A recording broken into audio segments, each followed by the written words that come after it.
This is something I heard from a friend today. It's a little like sitting on a train. You've already bought a ticket to a destination, so that might be your intention. You're already heading towards your destination. You're sitting in your chair, but then you decide we're not getting there fast enough. So you press your face against the window, watching, hoping, waiting for the train to speed up, wondering, when are you going to get to your destination? When am I going to get that job? When am I going to get that relationship? When am I going to get that money? When am I going to heal, etc.? But pressing your face against the train window is not going to move the train any faster. You're not necessarily a controlling person, but you just want to make sure that you've done everything you could and you don't know where to stop. And that's where we need to pause to surrender. When you hear the word surrender, does it make you feel like you're giving up, that you're losing on something? If that's how it feels for you, I wrote this video for you. This is a 365-day self-trust self. And if we haven't met before, I'm Jacqueline at 8 and 88. We slow down to reconnect with our true north. Okay, when I looked up the definition for surrender, I found words like to cease resistance, to yield, to give up possession of something. And I realized most of us hear those definitions and immediately think or feel loss, defeat, failure, like we're quitting. But what if surrender isn't about giving up on your life? What if surrender is giving up a struggle instead? Giving up what isn't working. And maybe it did work, but no longer is. What if surrender is one of the most empowering decisions you and I can make? Now, there are definitely times when we should absolutely fight for something, but that's not what I'm talking about today. I'm not talking about labor and toil. I would call that effort, intentional effort, aligned effort. But this message today is for those who have been fighting for a very long time for a relationship, for a resource, a health circumstance, a dream. And with all that, it still feels like it's not progressing. This is where surrender comes in. So not too long ago, a friend suggested this to me when I was going through my own health struggles last year. And I was in an incredible amount of pain. And the pain during that period of time was so significant that I couldn't focus mentally, not on work, not really on family. I couldn't really show up for relationships. And the initial treatment, the medicine that I was given for that physical pain, actually left me feeling emotionally numb and then physically numb to the point where I burned my arms and hands about 4 times in a month because I couldn't even feel the heat and the pain straight away. And I looked at the burns on my arms and I kind of paused for a moment and I asked myself, is this how I want to live my life?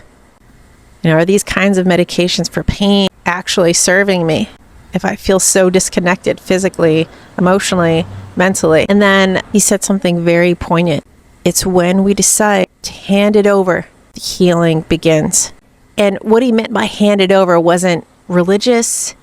It was handing it over to the universe, to God, to source, to love, to life, whatever resonates with you.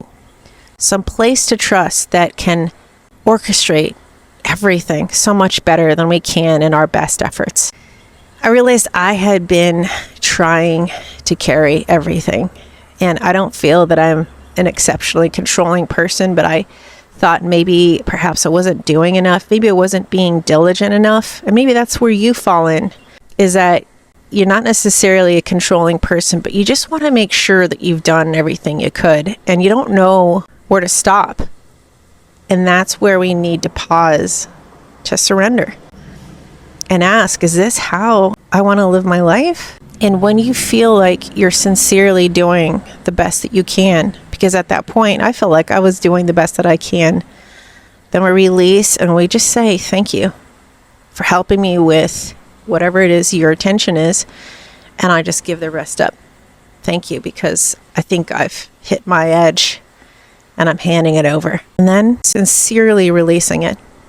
Not giving up. You're not quitting. I wasn't quitting.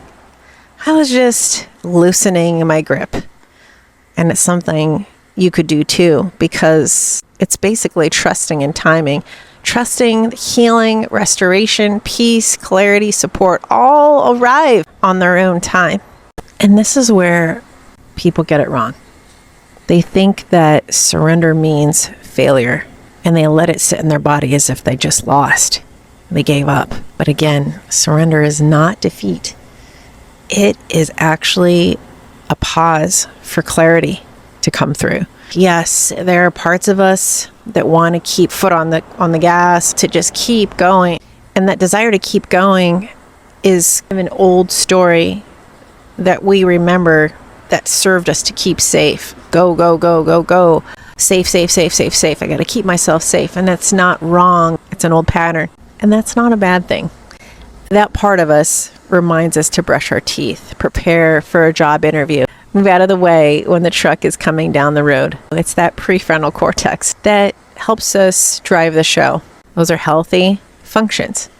But when that same part of us becomes driven by fear, spinning our wheels, it can keep us stuck, gripping, holding on, maybe overthinking, trying to force something that is not working to work, or simply just not letting go. And that's where surrender becomes so necessary, not as defeat, but as an intentional decision, a release, making some space. My friend, the train arrives when it arrives. And sometimes surrendering is simply sitting back in the seat, taking a breath, and trusting. You're already on your way. Today's practice is simple. Notice one place in your life where you may still be forcing something, and ask yourself, is this still working? Is all this effort how I want to live my life? And if the answer feels like a no in your body, that might be your sign to take a look and hand it over, even if it's just for today. See what happens. Today, I am no longer available for forcing what isn't working. And remember, your body is your one lifelong companion. Smile as you look after it.